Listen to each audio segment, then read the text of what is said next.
when I say should and when I say must, what am I talking about? Well, let me give you an example of a should that comes up a lot here at Husband Help Haven. And that is, my wife should work on the marriage. She should work on the marriage.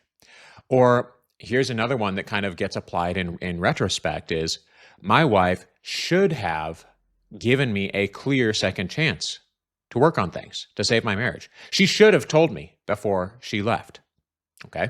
So we're starting to see here, what are we saying here? We're saying this is something that ought to have happened differently than how it did, or ought to be happening differently than it is. I think there's plenty of examples you could probably find outside of separation as well. For example, my wife should go to church with me. My wife should manage her schedule in a certain way. My wife should be more proficient at insert whatever domestic duty or whatever responsibility that you see her sort of not doing well enough at.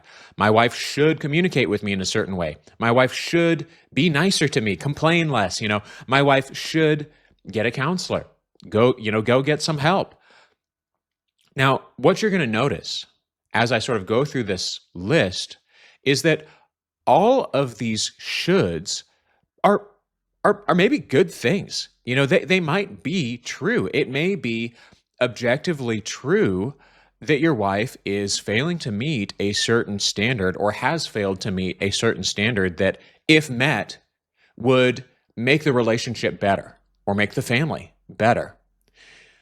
And yet, when you get caught up on these shoulds, it often ends up making the relationship worse, or making the family worse. And why?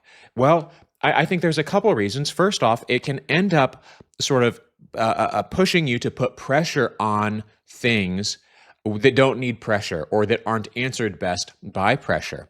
I think it does end up, thinking this way does end up enabling controlling behavior. I think it also enables self-justification, because you might have this list of things that your wife should do, or should not have done, or should have done, or whatever. And this list is going to be the thing that you put your attention on, rather than the things that you should do or should have done. And I guarantee you, my friend, that there are shoulds that you have not met in your relationship as well. So